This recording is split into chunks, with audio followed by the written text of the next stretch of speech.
This was our third trip to Punta Pescadero. Interestingly, it's mostly populated by Mexican residents, probably 90% that way. Let's take a few shots of some of the fishing, which is the reason we really go there, at least I do.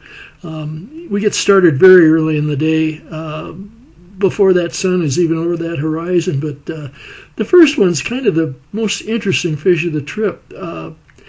It's an unusual fish for saltwater in that it spends some time on the surface of the water and leaps a lot, so it makes it very interesting. Kind of a cross between trout fishing and saltwater fishing, but very strong fish. They're not heavy bodied, but this is a giant needlefish, and I'm sure I hooked about 20 other of them, all of which took my fly and left me with nothing.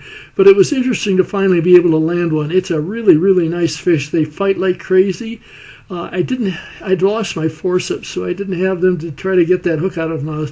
Fortunately, he was lip hooked, so I was able to do it without any damage to myself or damage to him. But very interesting fish, probably about 4 feet long.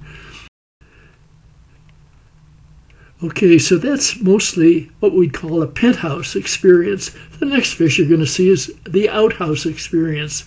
And the ones I probably caught most of down at the resort, it looks an awful lot like that giant needlefish, but trust me, it's not. They're long-nosed, suck-in-a-fly trumpet fish, and they don't have anywhere near the characteristics of the needlefish. So we landed a lot of them, didn't like them. Okay, and here's one of the common species down there. It's called a hawkfish.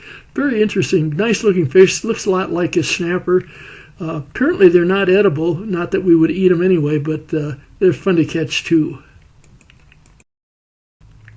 And coming up is one of the fish that we really, really like down there. They're some form of jack. I don't know what species specifically, but these aren't large fish. They probably range 1 to 3 pounds, but boy, are they strong. And they're spunky and very pretty little fish, built like a torpedo, and they fight like one. Then we'll have a quick shot of a little triggerfish that I was happy to pull off the reef. Fun fish. We have to be very careful of that dorsal fin. And the next one turned out to be the highlight fish of the trip. It was a hard fight. It's a really nice fish. It reminded me a lot of landing something in the Seychelles, and this was a really good one.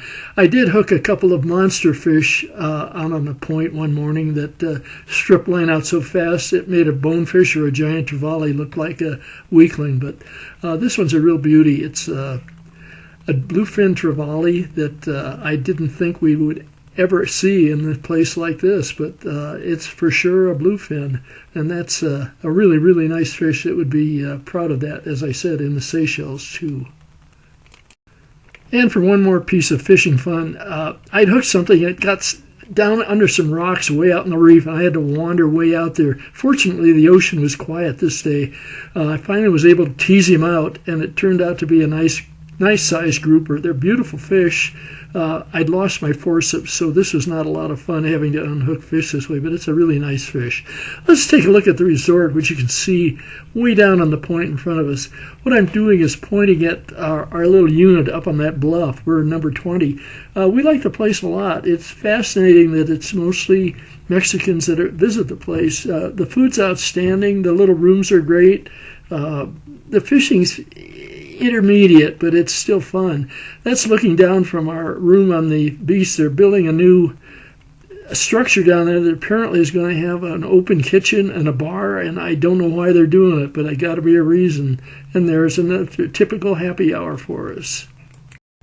Let's take a quick last look at the food. It was outstanding. The lunches were decent, but the breakfasts were really, really good. There's some scrambled eggs with ham. There's a chilaquiles dish. Everything came with refried beans. There's an amazing Japanese hot cake surrounded by sliced mangoes. And there's a Chinese breakfast of crepes and some kind of vegetables inside. Another scrambled egg. My favorite, huevos rancheros. And here are a couple of cats dozing away in the daily sun. I'm guessing we'll return again, hopefully not too far in the future.